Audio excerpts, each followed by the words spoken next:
नमस्कार साथियों, मैं सुकुमार लोचिब हिंदी की क्लास में आपका हार्दिक स्वागत करता हूं। मित्रों, हम लोग समास पढ़ रहे हैं और समास में हमने अव्ययीभाव समास, तत्पुरुष समास, कर्मधारय समास पढ़ लिया है। आज जो हम पढ़ेंगे वो है हमारा द्विगु समास। द्विगु समास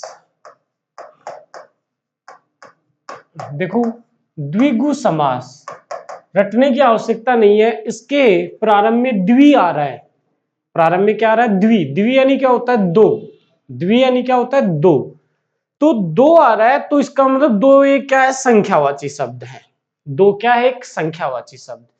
तो द्वि इसके प्रथम पद में आ रहा है, पूर्व पद में आ रहा है, तो इसका मतलब इस समास का भी पूर्व पद या प्रथम पद होगा वो एक संख्यावाची होगा। वो क्या होगा? एक संख्यावाची होगा। जिस समास में पूर्व पद या प्रथम पद एक संख्यावाची होता है वो समास क्या होता है? द्विगु समास होता है। लेकिन पद प्रधान क्या होगा? उत्तर पद ही होगा। प्रधान क्या होगा? उत्तर पद ही होगा। कैसे? देखो, इस समास में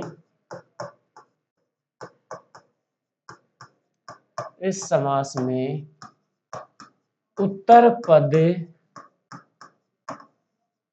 प्रधान होता है। यानी अर्थ जो हम ग्रहण करेंगे वो किससे ग्रहण करेंगे? उत्तर पद से ग्रहण करेंगे।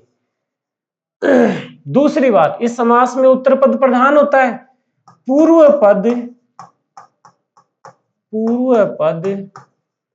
एक संख्यावाची शब्द होता है। एक संख्यावाची शब्द होता है।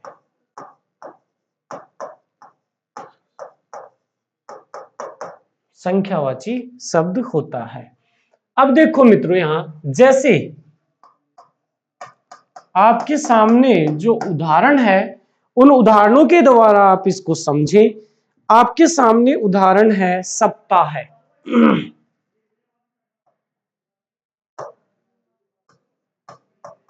सप्ताह है। अब सप्ताह है ये, अब इसके दो पद, एक तो सप्त धन अहन। अहन का मतलब क्या होता है? दिन। सप्त का मतलब क्या हो गया? सात। सप्त का मतलब क्या हो गया? सात। तो अकेला जो सप्त है उससे आप कोई अर्थ ग्रहण नहीं करेंगे। अकेले सप्त से आप कोई अर्थ ग्रहण नहीं करेंगे। अहन को यदि मैं हटा दूंगा तो सप्त का कोई अर्थ नहीं रहेगा। जब सप्त के साथ में अहन का प्रयोग होगा तभी आप इस सप्ताह का क्या करेंगे? अर्थ ग्रहण करेंगे। इसका मतलब आप अर्थ किससे ग्रहण कर रहे हैं? उत्तर पद से ग्रहण कर रहे हैं। अर्थ किससे ग्रहण कर रहे हैं? उत्तर पद से ग्रहण कर रहे हैं। इस कारण इस समास में उत्तर पद क्या होता है? प्रधान होता है। उत्तर पद क्या होता है? प्रधान होता है। और जिस समास में उत्तर पद प्रधान होता है और प्रथम पद संख्यावाची होता है वो क्या कहलाता है? द्विगु समास कहलाता है। तो आप उत्तर पद प्रधान तो इसमें याद रखो न रखो, लेकिन ये याद रख लेना कि जहां भी प्रथम पद संख्यावाची आ जाए ना वो इसी समास का उदाहरण होगा। जहां भी प्रथम पद संख्यावाची आ जाए वो इसी समास का उदाहरण होगा। अब इस सप्ताह है तो इसका विग्रह करेंगे तो विग्रह क्या हो जाएगा? 7 दिनों का समूह है। विग्रह करेंगे तो क्या हो जाएगा? 7 दिनों का समूह है। यानी सप्त अहन का समूह है। सप्त अहन का समूह है। सप्त यानी 7, अहन यानी दिन का समूह है।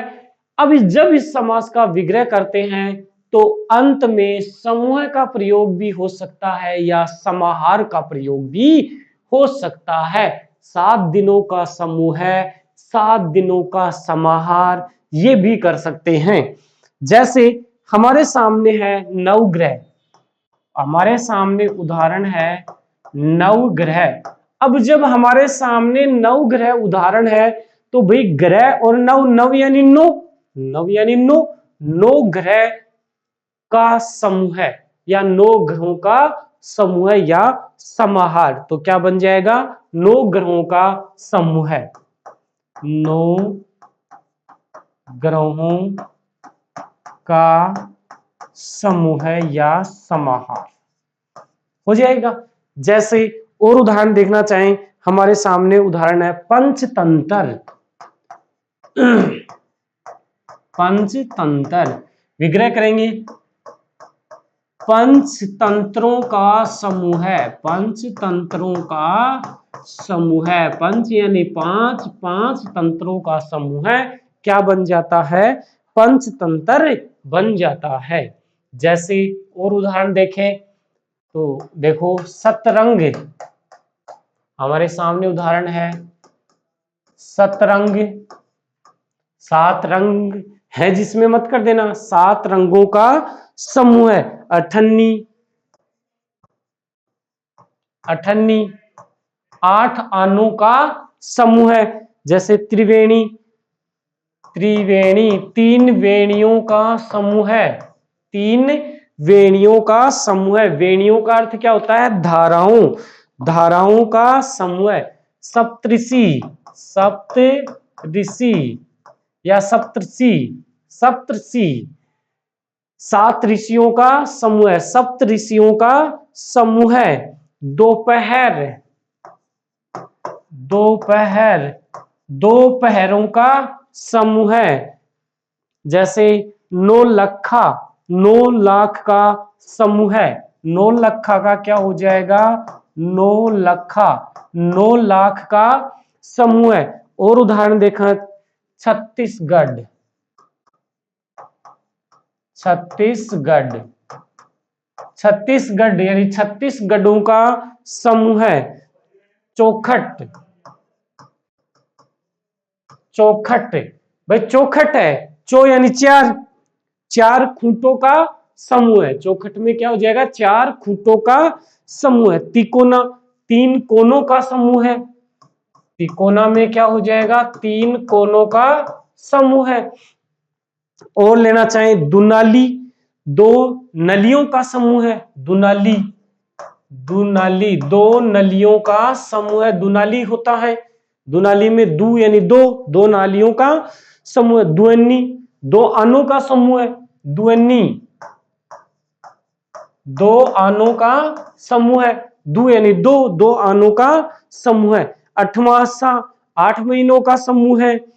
पंचबड्डी 5 मड्डियों का समूह है। इकट्ठा एक स्थान पर स्थित, इकट्ठा का क्या होगा? एक स्थान पर स्थित। पंचामृत 5 अमृतों का समूह है, 5 अमृतों का समूह है। तो ये सभी देखो, सभी में प्रथम पद क्या आ रहा है? संख्यावाची आ रहा है। तो जहां प्रथम पद संख्यावाची आ जाए, ऐसी स्थिति में आपको कौन सा समास करना है? द्विगु समास करना है। सप्तरंग का क्या हो जाएगा? 7 रंगों का समूह है, 7 रंगों का समूह है या समाहार। फिर अठन्नी 8 आनों का समूह है, 8 आनों का समूह है। फिर है त्रिवेणी 3 वेणियों का समूह है, 3 वेणियों का समूह है। वेणी किसको कहते हैं? धारा को। वेणी का अर्थ क्या होता है? धारा। सप्तऋषि, सप्तऋषि, सप्तऋषियों का समूह है। सप्त, सप्त ऋषियों का समूह क्या कहलाता है? सप्तऋषि। सप्तऋषियों का समूह क्या कहलाता है? सप्तऋषि। दोपहर, दोपहरों का समूह है। दोपहर 9 लखा, 9 लाख का समूह है। 9 लखा। छत्तीसगढ़ 36 गढ़ों का समूह है, 36 गढ़ों का समूह है। अब ध्यान दें, यहाँ छत्तीसगढ़ में बहुब्री भी है, क्योंकि छत्तीसगढ़ एक स्थान विशेष है, राज्य विशेष है। तो उस अर्थ में लेंगे तो छत्तीसगढ़ बहुब्री होगा। तो मैंने पहले भी प्रत्येक क्लास में बता रहा हूं कि यदि बहुब्री समास आ रहा है, पहली प्रायिकता बहुब्री को देनी है। चौखट 4 खूंटों का समूह है। चौखट यानी 4 खूंटों का समूह है। फिर है तिकोना 3 कोनों का समूह है, 3 कोनों का समूह है। दुनाली दो नलियों का समूह है। दो नलियों का समूह है। दुनाली बंदूक तो उसमें दो नालियां आती हैं। दुअन्नी दो दुअन्नी है। अब देखो दुअन्नी एक तो होता है आना और एक होता है आनी। तो यहां देखो जब भी चाहे कुछ भी लिखा हुआ है आप विग्रह करेंगे तब क्या करेंगे, आना ही करेंगे। दो आनों का समूह है। सभी में देख लो चाहे विग्रह कर रहे हैं तब क्या लग रहा है, समूह लग रहा है। क्या लग रहा है, समूह लग रहा है।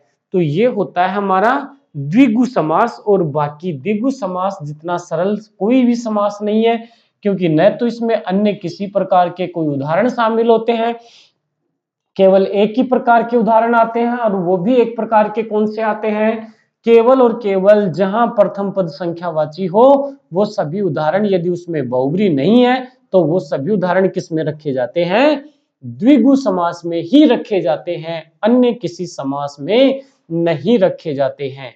जहां केवल क्या हो, प्रथम पद क्या हो, संख्यावाची हो। प्रथम पद संख्यावाची याद रखना है आपको कि प्रथम पद क्या होना चाहिए, संख्यावाची होना चाहिए। जहां प्रथम पद संख्यावाची होगा वो समास कौन सा होगा, द्विगु समास होगा। इसके बाद में देखो अगला आता है द्वंद्व समास। द्वंद्व समास, देखो द्वंद्व समास, द्वंद्व कहां होता है, द्वंद्व की स्थिति कहां उत्पन्न होती है, द्वंद्व की स्थिति वहां उत्पन्न होती है जहां दोनों पक्ष समान हो। भाई वहीं संघर्ष हो सकता है, वहीं द्वंद्व हो सकता है जहां दोनों पक्ष क्या होंगे, समान होंगे। अगर दोनों में से एक भी पक्ष कमजोर है तो वहां द्वंद्व की स्थिति नहीं रहेगी। क्यों, क्योंकि एक दूसरे को क्या करेगा, दबा देगा। जब एक दूसरे को दबाया जा रहा है तो वहां द्वंद्व की स्थिति नहीं होती है।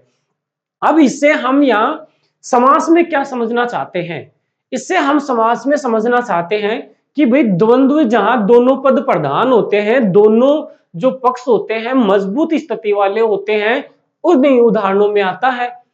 तो यहां भी दोनों पद क्या होंगे, प्रधान होंगे। यानी द्वंद्व समास में दोनों पद क्या होते हैं, प्रधान होते हैं। दोनों से अर्थ ग्रहण किया जाएगा, किसी एक पद से कोई अर्थ ग्रहण नहीं किया जाएगा। एक पद को हटाई देंगे तो वो अपना कोई अर्थ नहीं देगा, दूसरा पद उसके साथ में आएगा तो दोनों अपना समान अर्थ देंगे। ऐसा नहीं है कि जो एक पद हटा रहे हैं उसका अपना कोई अर्थ नहीं रहेगा, उसका भी रहेगा, लेकिन दोनों जब साथ में प्रयुक्त होंगे तो अपना सामूहिक अर्थ देंगे। एक अकेले का कोई अर्थ यहां नहीं रहता है। इसीलिए इस समास में कहा जाता है कि इस समास में दोनों पद प्रधान होते हैं। यानी इसमें क्या होता है, दोनों पद प्रधान होते हैं। दोनों पद प्रधान होते हैं। दोनों पद प्रधान होते हैं, इसलिए इसे उभय पद द्वंद्व में शामिल किया गया है। पदों की प्रधानता के आधार पर किस में शामिल किया गया है, उभय पद प्रधान द्वंद्व में शामिल किया गया है। क्योंकि दोनों पद प्रधान है तो इसको हम क्या बोल सकते हैं, उभय बोल सकते हैं। क्योंकि दोनों पद क्या है, समान रूप से प्रधान है, और जहां दोनों समान रूप से प्रधान होते हैं वो क्या होंगे, द्वंद्व समास में शामिल होंगे। अब इसके बाद में द्वंद्व समास को एक सीधा सा तरीका पहचानने का, हमेशा ध्यान रखना जहां भी कोई भी विलोम शब्द का उदाहरण आ जाए, कोई भी विलोम शब्द का उदाहरण आ जाए तो विलोम शब्द से संबंधित उदाहरण किस में शामिल होते हैं, द्वंद्व समास में शामिल होते हैं। किससे संबंधित, विलोम शब्द से संबंधित। यानी कोई भी पद एक दूसरे का विलोम है, विलोम वाले उदाहरण किस में आते हैं, द्वंद्व में आते हैं। इसके अलावा जहां दो पद आ रहे हैं और दोनों पद अपना समान रूप से अर्थ दे रहे हैं, दोनों पद प्रधान है, और यदि वो समूह का बोध करवा रहे हैं, यदि वो किसका बोध करवा रहे हैं, समूह का बोध करवा रहे हैं, तो वो उदाहरण भी किस में शामिल किए जाते हैं, द्वंद्व समास में ही शामिल किए जाते हैं। इसके अलावा जहां एक पद से उसका पुल्लिंग अर्थ भी ग्रहण किया जाए और उसका स्त्रीलिंग अर्थ भी ग्रहण किया जाए, ऐसे उदाहरण भी किसमें शामिल किए जाते हैं, द्वंद्व समास में शामिल किए जाते हैं। तो हम इस द्वंद्व समास को तीन भागों में बांट सकते हैं कि द्वंद्व समास के कितने भेद होते हैं, तीन भेद होते हैं, तीन भेद। लेकिन एग्जाम में मित्रों बहुत बार केवल सीधा प्रश्न पूछता है, कहीं ऑप्शन में आपको इतरेतर द्वंद्व समास, समाहार द्वंद्व समास, वैकल्पिक द्वंद्व समास कहीं भी नहीं दिया हुआ मिलेगा, सीधा द्वंद्व मिलता है। ज्यादा से ज्यादा स्थितियों में केवल द्वंद्व पूछा जाता है, इतरेतर, समाहार, वैकल्पिक ये बहुत कम पूछे जाते हैं। फिर भी मैं आपको तीनों भेद बता रहा हूं। वास्तविक रूप से द्वंद्व समास के भेद नहीं होते, कभी भी आपको ऐसा प्रश्न नहीं पूछा जाएगा कि द्वंद्व समास के कितने भेद होते हैं। क्यों? क्योंकि निश्चित नहीं है, ये भेद होते नहीं है। ये तो हमने संस्कृत का अनुसरण किया और संस्कृत के अनुसरण के अनुसार हमने द्वंद्व समास के भी क्या बना दिए, भेद बना दिए। लेकिन एग्जाम में सीधा पूछा जाता है केवल और केवल द्वंद्व समास। तो पहला जो समास आता है, हमने कितने भेद किए, तीन भेद किए, और तीन में जो पहला समास आता है वो है इतरेतर द्वंद्व समास। कौन सा समास? इतरेतर द्वंद्व समास जो होता है वो इतरेतर द्वंद्व समास किस में आएगा हमेशा, यानी कि इसमें, यानी इतरेतर द्वंद्व समास पहला जो है वो कौन सा है, इतरेतर, इतरेतर द्वंद्व समास। चलो तीनों का एक बार नाम लिख देता हूं, इतरेतर द्वंद्व समास। दूसरा जो आता है वो है समाहार द्वंद्व समास, समाहार द्वंद्व समास। कौन सा? समाहार द्वंद्व समास।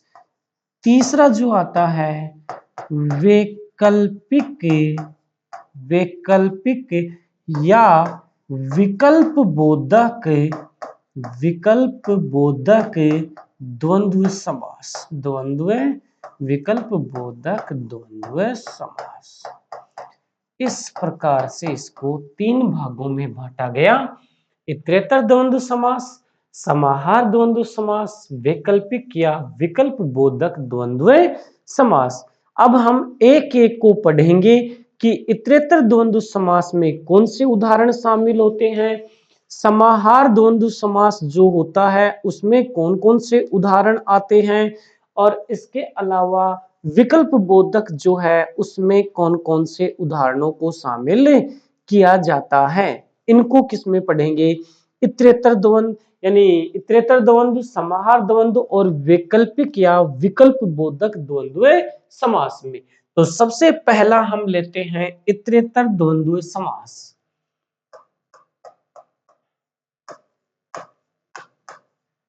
इतरेतर द्वंद्व समास। अब देखो इतरेतर द्वंद्व समास है, इसमें कौन से उदाहरण शामिल होंगे। एक बात हमेशा याद रखना, इतरेतर द्वंद्व जो समास होता है इसमें केवल और केवल ध्यान दें कि कौन से उदाहरणों को इतरेतर में शामिल किया जाएगा। इतरेतर में केवल वो ही उदाहरण आएंगे जिन शब्दों का या जिन पदों का विग्रह करते समय और का प्रयोग होता है, और विभक्ति का प्रयोग होता है, या विभक्ति का प्रयोग होता है, या अथवा विभक्ति का प्रयोग होता है, वो किस में रखे जाएंगे, इतरेतर द्वंद्व समास में रखे जाएंगे। यानी इतरेतर में जब भी, या तो इतरेतर में होता क्या है कि जो एक पद है, कोई भी एक पद है, उस एक पद दो पद दिए हुए सामासिक पद में दो पद तो होते हैं, किसी एक पद को हटा देंगे तो जो एक पद बचता है उसका कोई अर्थ नहीं निकलता है, वो यानी पूरी तरह से दूसरे के ऊपर क्या रहता है, निर्भर रहता है। अगर वहां से दोनों को हम अगर एक साथ शामिल करेंगे तभी वो अपना अर्थ देंगे, तभी वो क्या देंगे, अपना अर्थ देंगे। अलग अलग वो प्रयुक्त हो रहे हैं तो अलग अलग वो अपना अलग अलग अर्थ देते हैं। तो यहां ध्यान दें कि जब विग्रह किया जाता है तो एक तो इतरेतर द्वंद्व में और विभक्ति का लोप होता है, एक या विभक्ति का लोप होता है, एक अथवा विभक्ति का लोप होता है। और का हो सकता है, या का हो सकता है, अथवा का हो सकता है। ऐसा चाहे कोई भी उदाहरण आ जाए कि और या अथवा इनसे संबंधित जो आ रहा है, जैसे विलोम शब्द वाले जो उदाहरण होंगे इसमें भी आप याद रख सकते हैं कि विलोम वाले जो उदाहरण होते हैं, विलोम शब्दों में प्रयोग, यानी विलोम शब्द वाले जो उदाहरण है उनमें तो हम किसका प्रयोग करेंगे, या अथवा का प्रयोग करेंगे। और बाकी जो दो पद दिए हुए हैं जहां भी किसी एक पद को हटाएं तो दूसरा अपना कोई अर्थ न दे, वहां दोनों आएंगे तब भी अपना अर्थ देंगे। जैसे लाभ हानि है, लाभ हानि में से एक पद को हटा दिया, लाभ यानी अपने आप में पूरा पद तो है लेकिन जो सामासिक पद है उसका अर्थ नहीं देता है। माता पिता, यानी माता पिता एक तो होता है कि दोनों पदों का प्रभाव, एक होता है कि एक पद का प्रभाव। तो यहां माता पिता जब साथ में आएंगे तो भाई दोनों जब साथ में आएंगे तो दोनों साथ में आएंगे, सामासिक पद उसी से बनेगा, दोनों से ही अर्थ ग्रहण किया जाएगा, अकेली माता या अकेली पिता से कोई अर्थ ग्रहण नहीं किया जाएगा। जब दोनों साथ में आएंगे तब हम अर्थ ग्रहण करेंगे। अभिभावक, अकेला माता आ रहा था यानी उस एक पद का कोई अस्तित्व नहीं रहता है, जब तक उसके साथ में दूसरा पद नहीं लिया जाता है तब तक उस एक पद का कोई अस्तित्व नहीं रहता है, वो अपना अस्तित्व दूसरे पद के साथ में ही बनाता है। तो ऐसे समास को क्या कहते हैं, इतरेतर द्वंद्व समास कहते हैं। अब जैसे उदाहरण आपके सामने, उदाहरण है आपके सामने, जैसे गाय बैल, गाय बैल, भाई गाय बैल है तो गाय भी संज्ञा है और बैल भी संज्ञा है। तो यहां ये भी ध्यान रख सकते हैं कि इतरेतर जो द्वंद्व समास होता है, समाहार द्वंद्व समास जो होता है, या विकल्प बोधक जो द्वंद्व समास होता है, सभी में जो पद होते हैं ना, जो पद वो किसका बोध, यानी वो क्या होते हैं, दोनों संज्ञा पद होते हैं, दोनों क्या होते हैं, संज्ञा पद होते हैं। तो जैसे देखो गाय बैल, इसके अलावा सरल से कठिन की ओर बढ़ते हैं मित्रों, माता पिता, माता पिता, इसके अलावा और उदाहरण लें हम, जैसे कि हमारे सामने है सुख दुख, सुख दुख, जैसे सीताराम, जैसे राधा कृष्ण, जैसे कृष्णा अर्जुन, जैसे कृष्णा अर्जुन, लाभ हानि, लाभ हानि। अब यहां देखो माता पिता, अगर मैं माता को हटा दूं तो पिता का कोई अस्तित्व नहीं है, और पिता को हटा दूं माता का कोई अस्तित्व नहीं है। ये दोनों अपना अस्तित्व जब एक साथ आएंगे तभी बनाएंगे।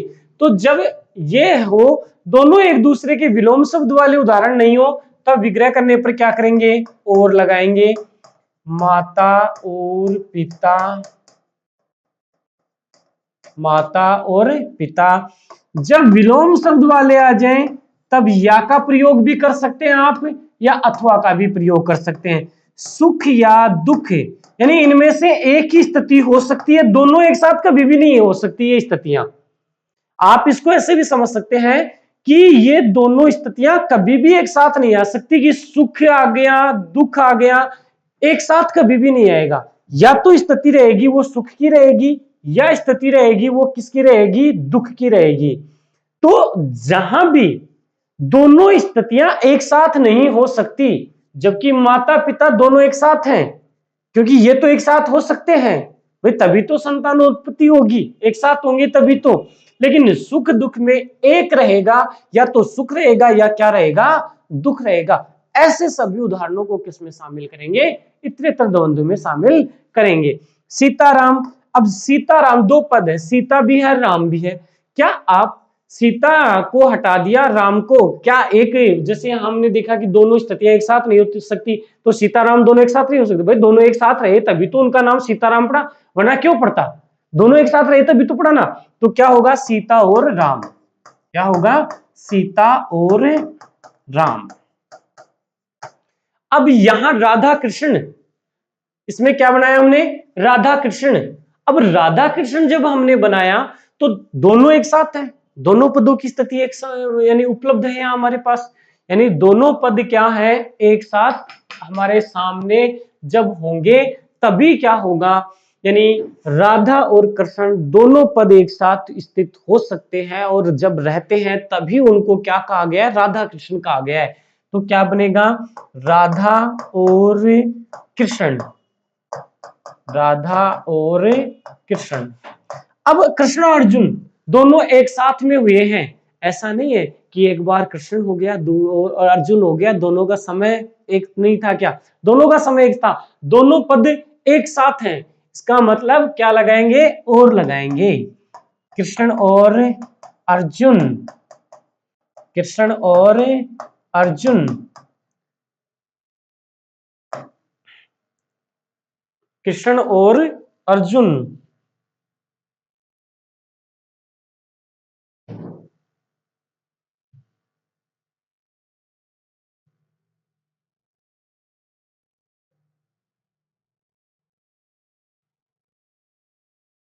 कृष्ण और अर्जुन, क्या हो गया, कृष्ण और अर्जुन। लाभ हानि, अब लाभ हानि में भाई देखो, या तो लाभ हो सकता है या हानि हो सकती है, या तो लाभ हो सकता है या क्या हो सकती है, हानि। क्या दोनों एक साथ हो सकते हैं, नहीं हो सकते। जबकि कृष्ण अर्जुन दोनों एक साथ, राधा कृष्ण दोनों एक साथ, सीता राम दोनों एक साथ, माता पिता दोनों एक साथ, लेकिन लाभ हानि सुख दुख ये दोनों एक साथ नहीं हो सकते। एक ही स्थिति एक बार में होगी तो क्या होगा, या लगेगा लाभ या हानि, अथवा भी लगा सकते हैं, लाभ या अथवा। तो मित्रों, अभी द्वंद्व समास पूरा नहीं हुआ है, इसको पूरा करेंगे अगली क्लास में। आज के लिए धन्यवाद।